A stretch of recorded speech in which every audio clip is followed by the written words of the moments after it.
आजच आदर्श live news चॅनलला subscribe करा आणि बेल आयकॉन अवश्य दाबा। हमारी मांगे पूरी करो, पूरी करो। हमारी मांगे पूरी करो, पूरी करो। रेशन मुक्ति खाली करो, खाली करो। रेशन मुक्ति खाली करो, खाली करो। हमारी मांगे पूरी करो, पूरी करो। हमारी मांगे पूरी करो, पूरी करो। धर्मवीर कामगार सेना महाराष्ट्र राज्य अध्यक्षा प्रियांकाताई गाडे तसेच अखिल भारतीय मातंग संघाचे अध्यक्ष संजय भाऊ लाखे व रहिवासी कळंबोली यांच्या तीव्र निषेधातून कळंबोली परिसरात वाढत चाललेल्या नशेच्या विळख्याविरुद्ध आवाज उठवण्यात येत आहे। चरस, गांजा, एमडी व इतर नशेच्या पदार्थांचा ठाम विरोध करत चला एकत्र येऊया, नशामुक्त कळंबोली घडवूया, समाजाच्या उज्ज्वल भविष्यासाठी नशामुक्तीची चळवळ अधिक बळकट करूया। प्रशासनाचा निषेध व्यक्त करण्यासाठी पनवेल महानगरपालिकेवरती मोर्चा काढण्यात आला।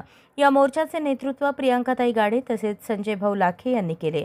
जोपर्यंत कळंबोली नशामुक्त होणार नाही तोपर्यंत आम्ही इथून जाणार नाही, अशा प्रकारचा ठाम निर्धार मोर्चातील कार्यकर्त्यांनी व्यक्त केला। काही भ्रष्ट अधिकारी नेते यांना हाताशी धरून अवैध अंमली पदार्थांची या झोपडपट्टीत सर्रास विक्री करत असल्याने स्थानिक झोपडपट्टी रहिवाशांना नाहक त्रास सहन करावा लागत असल्याचे ते म्हणाले। यावेळी मोठ्या संख्येने कळंबोली रहिवासी उपस्थित होते। दरम्यान उपायुक्त नानासाहेब कामठे यांना प्रियांकाताई गाडे व संजय भाऊ लाखे यांच्या वतीने निवेदन देण्यात आले। अतिक्रमित झोपडीवर ताबडतोब कारवाई केली जाईल असे उपायुक्त यांनी आश्वासन दिले, तर अंमली पदार्थांच्या संबंधी कारवाई मात्र पोलीस विभागाकडून करण्यात येईल असे ते म्हणाले। हे पत्र आता आम्ही आयुक्तांना स्वतः द्यायला आलेलो आहे। म्हणजे आता असं झाले की नागरिकांनी स्वतः रस्त्यावर उतरायचं आणि स्वतःच येऊन पत्र व्यवहार करायचे, स्वतःच रस्त्यावर उतरायचं की बाबा आम्हाला न्याय द्या। आता पत्र व्यवहार वगैरे करून झाले तर नागरिक स्वतः आलेत आणि स्वतः न्यायाची भीक मागतायत। तर आता आयुक्त बघू आपण किती चांगल्या पद्धतीने रिस्पॉन्स करतायत ते।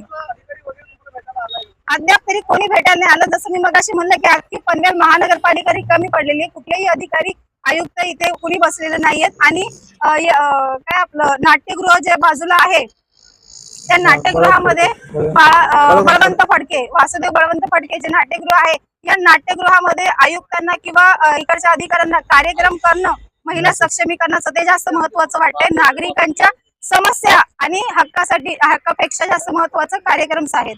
आम्ही महानगरपालिका, पोलीस आयुक्त, ज्या महानगरपालिकेच्या समोर आहोत, नशामुक्त घोषणा जी देत आहे मी, कळंबोली शहरामध्ये एवढ्या प्रकाराने एमडी, चर्स, गांजा, वेश्यावेळा हा चालू आहे। आणि मी जिथे माझं स्वतःच संस्था आहे, त्या संस्था अखिल भारतीय मातंग संघाचा ऑफिस आहे, त्या संस्थेच्या पाठीमागे त्या लोकांचा हा व्यवसाय धंदा चालू आहे। परंतु आजपर्यंत माझं साधारण वर्ष झालंय पेपरवर्क करतोय, पोलिसांना देतोय, महानगरपालिकांना निवेदन देतोय, परंतु ते लोक एका सेकंद मध्ये येतात, एका सेकंद मध्ये त्याला नेतात आणि सोडून देतात। म्हणजे याचा अर्थ असाच आहे की हे लोक त्या लोकांना हप्तेखोरी पैसे देतात आणि त्या गोष्टीला ते दाबून टाकतायत, असा प्रकार चालू आहे। पोलीस खात्याचा म्हणा, महानगरपालिकेचे आयुक्त साहेब, तिकडचे वार्ड अधिकारी साहेब रात्री 2 वाजता येऊन गाडी घेऊन येतात, तिथे कारवाई करतात आणि दुसऱ्या दिवशी तो माणूस परत घर बांधतोय। याचा अर्थ असा होतोय की साधारण महानगरपालिका हे पैसे घेऊन त्या लोकांना हातबळ करते, पोलीस पण त्याला पैसे घेऊन हातबळ करते। म्हणजे गरीब लोकांचा सहर्ष राहिलाच नाही। गरिबांनी जायचं कुठं, राहायचं कुठं, याच्या गरिबांचा कुठं कायदा नाही का, गरिबांसाठी कोण वालेदार नाही का, सगळे आहे। परंतु ह्या लोकांनी हप्तेखोरीमुळं आणि हे लाचार झालेत, लाचारीमुळे हे लोक हप्तेखोरीमुळे गरिबांना ते ओळखत नाही आणि गरिबांचं कामही करत नाही। अशा लोकांवरती कारवाई झाली पाहिजे, त्यांना निलंबित केलं पाहिजे, हप्तेखोरी बंद झालं पाहिजे। साधारण आजपर्यंत मटणाचे दुकान आहे, आमच्या बसराज पुजारी हे गरीब व्यक्ती आहे, अहो त्या व्यक्तीच्या समोर महानगरपालिका स्वतःहून जाते आणि तिथे सांगते इथं मटणाचं दुकान टाक। म्हणजे काय झालं, तुम्ही गरीबाला, अरे तुमचा महानगरपालिकेचा गटार साफ करतो तो माणूस, चिडकोचे कामं करतो आणि तशा व्यक्तीच्या घराच्या समोर तुम्ही मटणाचं दुकान टाकताय आणि त्या मटणाच्या दुकानावाल्याकडून 10,000 रुपये हप्ता घेताय। म्हणजे हप्तेखोरी नाही, दिवसात तुम्ही चोरी करताय। अरे तुम्ही पगार घेताय, गव्हर्नमेंटचं काम करा, चोऱ्या का करताय? अशा कारवाई केली पाहिजे। अशा कार्यकर्ते असतील किंवा कोण जे बी असतील, हप्तेखोरी कार्यकर्ते असतील किंवा महानगरपालिकेचे अधिकारी असतील किंवा पोलीस असतील, त्यांच्यावरती कठोर कारवाई करून त्यांना माझी मागणी आहे निलंबित केलं पाहिजे. आणि या गरिबांसाठी मी स्वतः हायकोर्टात माझी केस चालू आहे, माझे त्याचे पेपर आहेत, त्या कोर्टामध्ये मी रिट दाखल केलेली आहे. आणि मी या लोकांना ते घर मिळवण्यात गरीब लोकांसाठी मी काम करत आहे, परंतु गरीबाचा वाली हा कोण राहिला नाही असं मला दिसून येते. नमस्कार, जय भीम, जय शिवराय.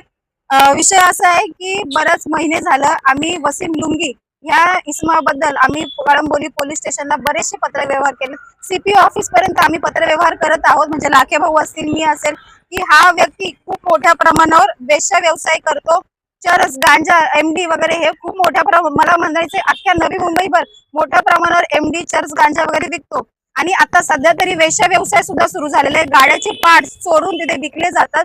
मग शासन प्रशासन काही झोपलंय का? आम्ही एवढे पत्रव्यवहार करतोय. आज आपण म्हणतो की आमच्या बापाने आम्हाला लेखणीची जी ताकद दिली आहे त्यासाठी आम्ही पत्रव्यवहार करतो की बाबा शासनाला माहिती पडावं इथे इथे अशा गोष्टी चालू आहेत.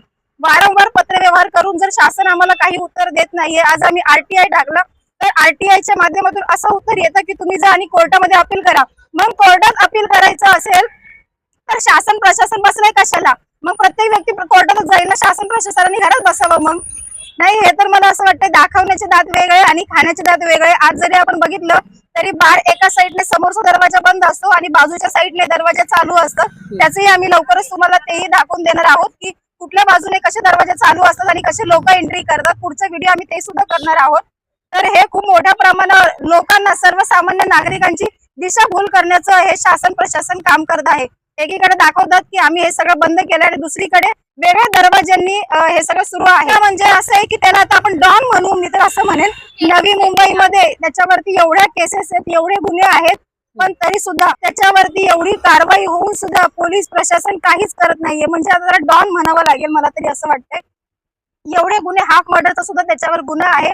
मागे आम्ही तडीपारची नोटीस काढायला लावली तरी सुद्धा पोलिसांनी काही त्याच्यावरती कारवाई केलेली नाहीये. एवढ्या मोठ्या प्रमाणात ड्रग्ज, MD, अख्ख्या मला वाटतं नवी मुंबईमध्ये त्याच्यासारखं कुणी असेल जो MD ड्रग्ज विकतोय, तो तिकडचा रहिवासी नाहीये. तो अतिक्रमण करून तिथे काही लोकांना, आता हे इकडचे गरीब लोक आहेत, त्या गरीब लोकांना मारहाण करून तिकडनं पळून लावलं आहे आणि तिथे त्यांनी मोठ्या प्रमाणावर अतिक्रमण केलंय.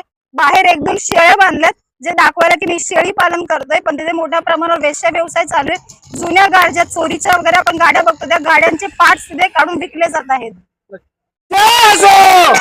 रिपब्लिकन पार्टी ऑफ इंडियाचा रामदासजी आठवले साहेबांचा, रामदासजी आठवले साहेबांचा.